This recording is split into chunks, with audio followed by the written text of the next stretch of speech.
जय श्री राम दोस्तों, welcome to Bharat मार्ग। हमारा साथ अपना काशी विश्वनाथ जी मंदिर का ट्रस्टी श्री वेंकटरमणन जी हैं, गणाबाड़ीहल हमारा साथ हैं।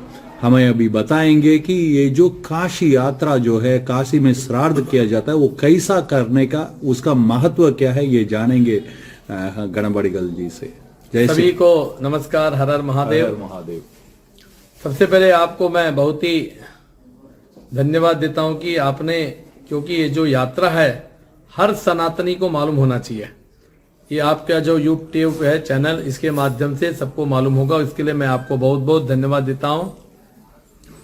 जीवतो वाक्य करणाते प्रत्यब्धम भूरि दानम गयायाम पिंडदानं च त्रिभिः पुत्रस्य पुत्रतः।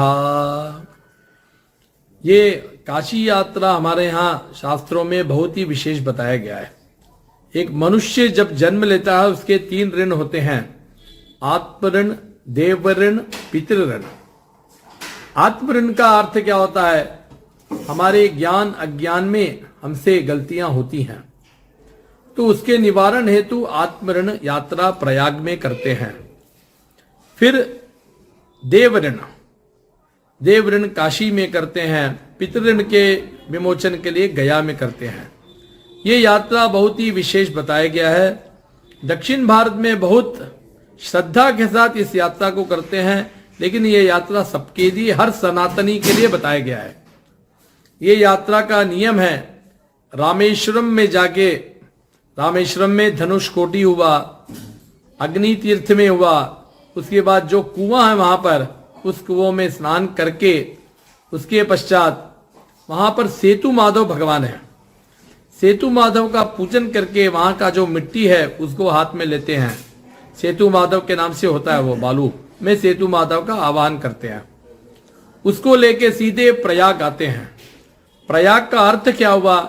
जहां पर ब्रह्मा जी ने प्रथम यज्ञ किया, इसलिए उसको प्रयाग बोला गया है। हमारे यहाँ प्रयाग बहुत ही विशेष है। प्रयाग का महात्म्य सुनने के लिए कई दिन चाहिए, लेकिन संक्षिप्त में यही है कि प्रयाग में ब्रह्मा जी ने प्रथम यज्ञ किया, यज्ञ भूमि है। वहां के जो देवता हैं, त्रिवेणी माधवम सोमम भरद्वाजं च वासुकिम वंदे अक्षय वटम शेषम प्रयागम तीर्थनायकम। ये सब जो हमने बताया अभी श्लोक के माध्यम से, यहाँ वहां के देवता हैं, क्षेत्र देवता है। और जो त्रिवेणी तीर्थ, प्रयाग को तीर्थों का राजा बताया गया, प्रयागम तीर्थ नायकम। ऐसे प्रयाग में जाके आत्मऋण के विमोचन के लिए जब एक दंपति जाते हैं, पति पत्नी, वहां पर जाके प्रायश्चित्त संकल्प करते हैं। संकल्प करने के पश्चात वेणी माधव, माधव मने महाविष्णु, वेणी मने महालक्ष्मी, उसके रूप में पति पत्नी पूजन करते हैं।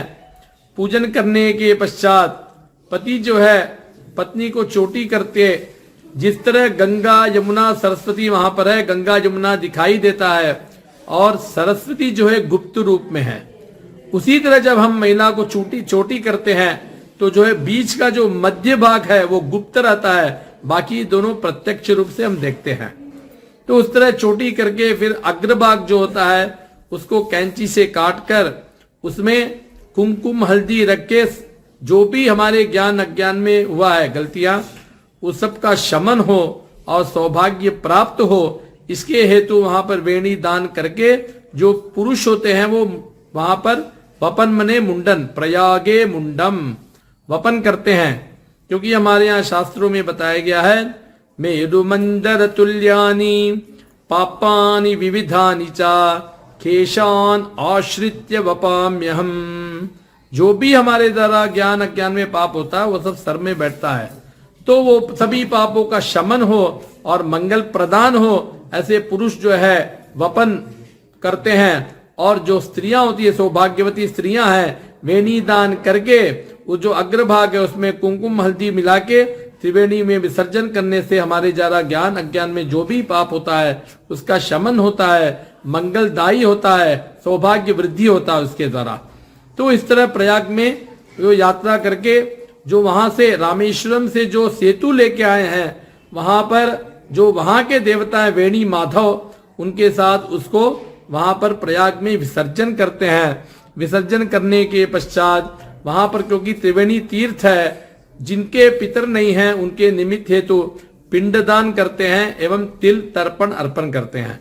क्यों करते हैं? क्योंकि हमारे यहाँ वेदों में, शास्त्रों में जहां जहां तीर्थ हैं वहां पर अगर उस तीर्थों के जल के द्वारा पितरों को तिल तर्पण अर्पण करते हैं तो उनको मोक्ष प्राप्ति होती है।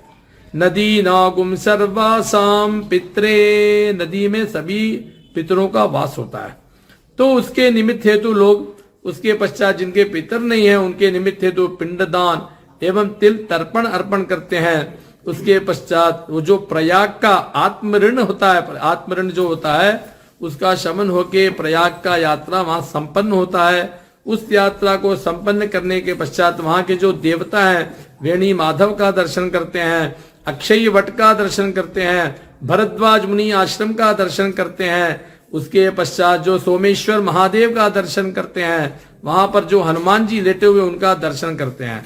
ये सब देवालयों का दर्शन करने के पश्चात सीधे वहां से प्रस्थान करते हैं काशी, जो कि देवऋण है। देवऋण का अर्थ क्या हुआ?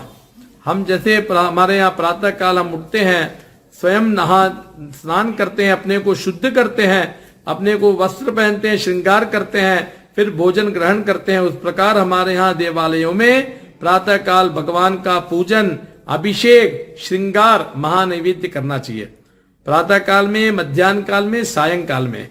ये आज के युग में नहीं हो पाता, लोग करते हैं लेकिन कहीं छूट जाता है।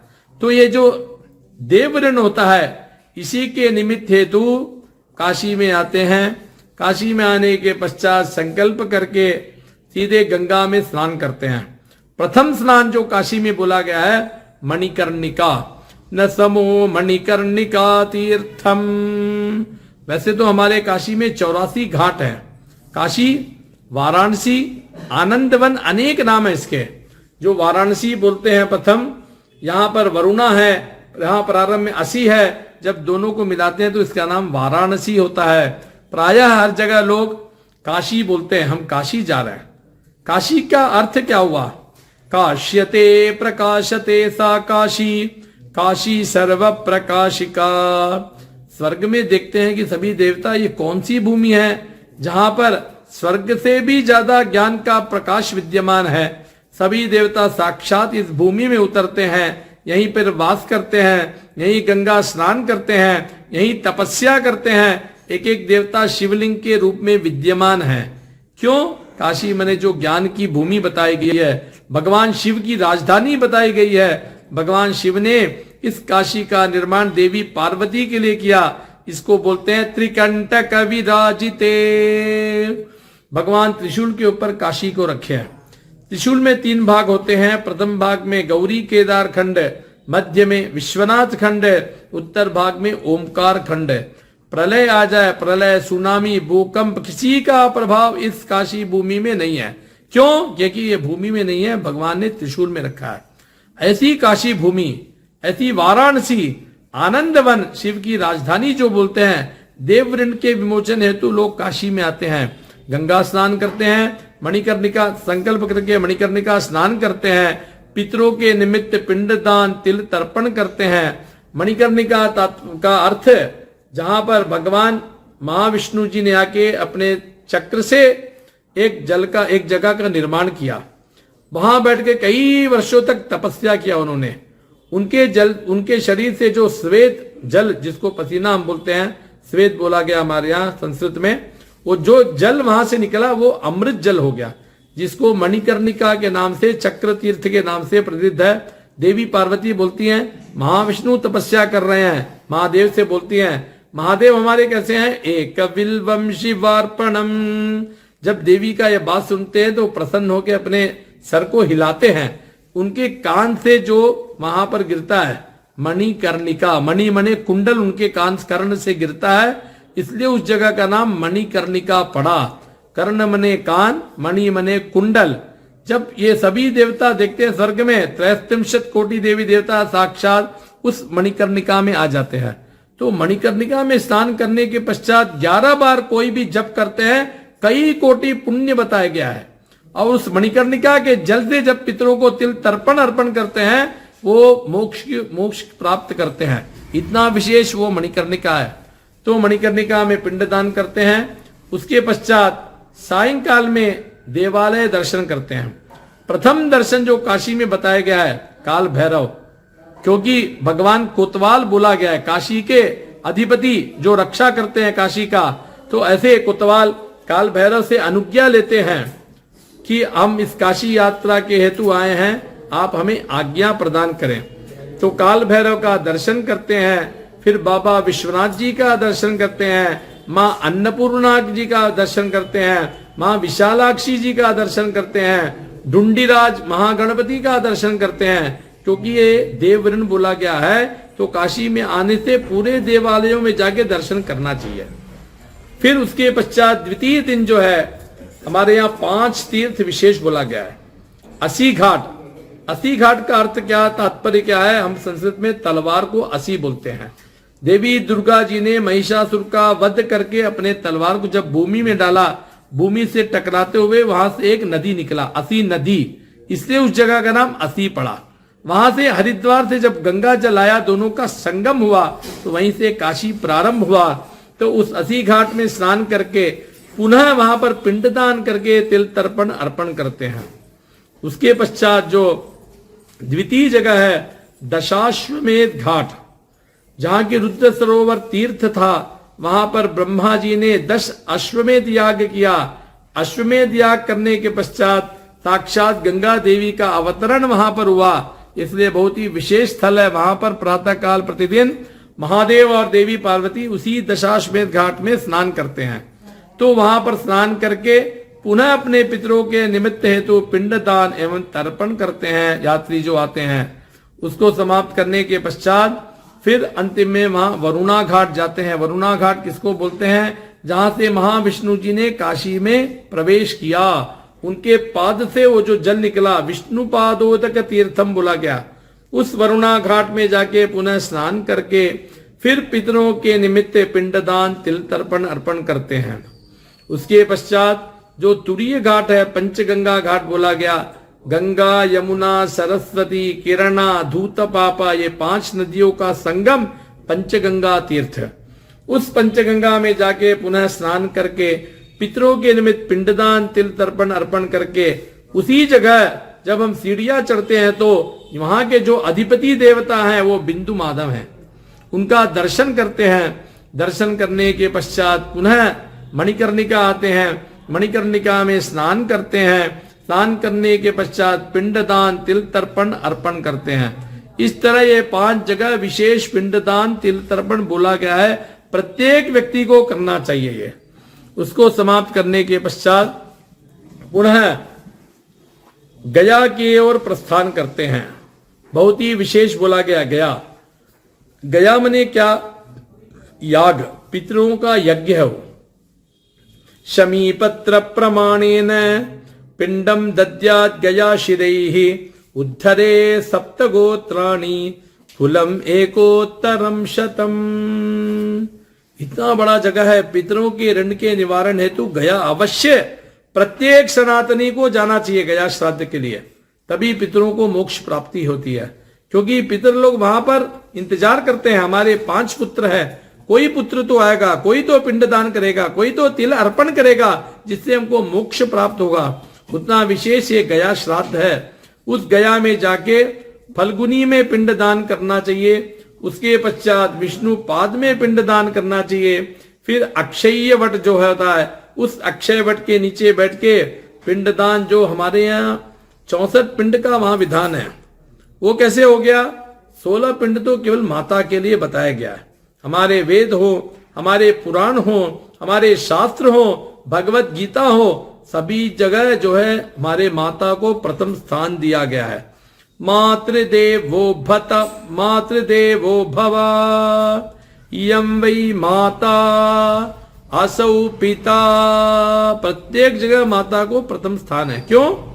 जो माता बच्चे को गर्भ में धारण करके 1-1 महीना में जो कष्ट वो महसूस की होगी, उसको कोई और बोल नहीं सकता है। गर्भस्योद्गमने दुखे विषमे भूमि वर्त्मनि तस्य निष्क्रयणार्थाय मातृपिंडम ददाम्यहम। हे माता, गर्भकाल में हमारे लिए तुमने कितना कष्ट किया, उसके लिए मैं एक पिंड रखता हूँ। मासी मासिकतम कष्टम वेदना प्रसवेशु च। एक एक मास में एक एक तरह का आप कष्ट सहन किए हैं, उसके लिए मैं करता हूँ। इस तरह 16 विशेष श्लोक माता के लिए केवल बोला गया है। मातृ षोडशी, माता जी को 16 पिंड बोला गया है। उसके पश्चात हमारे परिवार में जो भी गए हो, बड़े पिताजी, बड़ी माता, ताऊ जी, चाचा जी, बुआ जी, जो भी गए हो, मामा, सबके निमित्त हेतु उस अक्षयवट में पिंडदान करना चाहिए। पिंडदान क्यों करते हैं? क्योंकि उस अक्षयवट में हमारे पितरों का वास होता है। वो पितर लोग जब पिंडदान करते हैं, हाथ में लेके मोक्ष की ओर जाते हैं। तो अक्षयवट में पिंडदान करने के पश्चात काम, क्रोध, लोभ, इसका त्याग बोला गया है। तो उसके लिए क्या करते हैं? अक्षयवट में एक पत्ता और एक कोई सब्जी और फल, ये तीनों का संकल्प लेके काम, क्रोध, लोभ को वहां पर त्याग करके इस तरह गया श्राद्ध संपूर्ण होता है। क्योंकि गया जो है प्रत्येक सनातनी को अवश्य करना चाहिए। हमारे यहाँ बोला गया है, अगर आपके पिता धर्मः, पिता स्वर्गः, पिता ही परमं तपः, पितरिः प्रीतिमापन्ने प्रीयन्ते सर्वदेवता। पिता धर्म है, पिता तप है, पिता ही सब है। अगर पिता मने उसमें माता भी आ जाती है। अगर वो प्रसन्न है तो प्रीयन्ते सर्वदेवता, सभी देवताओं का आशीर्वाद प्राप्त होता है। इसीलिए उस गया श्राद्ध को अवश्य करना चाहिए। क्यों बाधाएं आजकल आती है इतना? क्योंकि हम अपने पितरों के निमित्त हम कुछ कार्य नहीं करते हैं। क्यों? हर अमावास्या को पितरों के निमित्त तिल तर्पण अवश्य करना चाहिए। लोग क्या करते हैं आजकल, जो 15 दिन का महालय पर्व आता है उस दिन करते हैं। ऐसा नहीं, उसमें तो करना ही चाहिए, लेकिन अमावास्या को तिल तर्पण अवश्य करना चाहिए। फिर जो वार्षिक तिथि आती है उस तिथि में अवश्य श्राद्ध करना चाहिए। उसके पश्चात महालय में जो 15 दिन करते हैं वो तो करते ही हैं, लेकिन साथ में ये सब भी करना चाहिए। तो अगर हमारे पितर लोग तृप्त हैं तो हमको सभी देवताओं का आशीर्वाद प्राप्त होता है और घर में वंश वृद्धि होती है, आरोग्य वृद्धि होती है, विद्या वृद्धि होती है, धन धान्य समृद्धि प्राप्त होती है, क्योंकि हमारे पितर लोग प्रसन्न होते हैं। इसलिए प्रत्येक व्यक्ति को ये यात्रा अवश्य करना चाहिए। इस तरह गया में 3 जगह श्राद्ध करने के पश्चात पुनः काशी में आके जो कलौ गंगैव केवलम, कली में जो प्रत्यक्ष देवी मां गंगा को बताया गया है, वो भी काशी में उत्तर वाहिन्याम मां गंगा दक्षिण से उत्तर की ओर प्रवाहित हो रही है। बहुत ही विशेष बोला गया है। उस मां गंगा का पूजन करके, षोडशोपचार पूजन करने के पश्चात, सौभाग्य वस्त्र अर्पण करने के पश्चात 108 नाम जो मां गंगा का बोला गया है उसके द्वारा उनका अर्चन, धूप दीप नैवेद्य और महा आरती करने के पश्चात, इस तरह गंगा पूजा संपूर्ण होने के पश्चात अन्नपूर्णा मां, विशालाक्षी मां और भगवान विश्वनाथ के हेतु दंपति को बैठा के उनका पूजन करना चाहिए। पूजन करने के पश्चात जो यहाँ के कोतवाल हैं, काल भैरव, उनके निमित्त हेतु ब्राह्मण का भोजन कराना चाहिए। इस भोजन होने के पश्चात ये यात्रा संपूर्ण होता है। इसके पश्चात यहाँ से सीधे रामेश्वरम जाते हैं। रामेश्वरम में जो प्रयाग से गंगा जल लेके जाते हैं, उससे रामनाथेश्वर भगवान का अभिषेक करते हैं। अभिषेक करने के पश्चात अपने अपने गृह में रामेश्वरम से आने के पश्चात गंगा समाराधना माने ब्राह्मण भोजन, मां गंगा के हेतु ब्राह्मण भोजन करके इस तरह ये यात्रा जो त्रिस्थली यात्रा बोला गया है, बहुत ही विशेष त्रिस्थली यात्रा, ये यात्रा संपूर्ण होता है। ये हर जन जन के लोक में जाना चाहिए। इसके लिए आपका जो चैनल है, इसके लिए हम आपको बहुत बहुत धन्यवाद देते हैं। अभी भी बहुत लोगों को मालूम नहीं है। निश्चित ही ये जो संदेश है सबके मन में जाएगा, क्योंकि हमारे पितर लोग अगर संतुष्ट रहते हैं, सभी देवताओं का आशीर्वाद प्राप्त होता है। इस यात्रा के द्वारा सभी लोग सुखी रहेंगे, आरोग्य रहेंगे, स्वस्थ रहेंगे, क्योंकि हमारा जो सनातन है एक ही संदेश देता है, क्या? सर्वे भवन्तु सुखिनः, सर्वे सन्तु निरामयाः, सर्वे भद्राणि पश्यन्तु, मां कश्चित् दुःख भाग् भवेत्। सभी लोग सुखी रहे, सभी लोग आरोग्य रहे। भद्रं कर्णे विशृणुयाम देवा, इस आग से हम हमेशा मंगल देके, कान से मंगल सुने, ऐसा हमारे वेद हो, शास्त्र हो, सब बोलते हैं। तो आपको पुनः बहुत बहुत धन्यवाद देते हैं, सभी को प्रणाम। हर हर महादेव, भारत माता की जय, गंगा माता की जय, नमस्कार। हर हर महादेव। महादेव। बहुत बहुत धन्यवाद, आपने समय निकाले, हमारा दर्शकों से बात किए, और पितृदोष कैसा निवारण करना है और श्राद्ध कैसा, इससे अच्छा विवरण तो कोई दे ही नहीं सकता। इसके लिए मैं बहुत बहुत आभारी हूँ। हरे कृष्णा हर हर महादेव।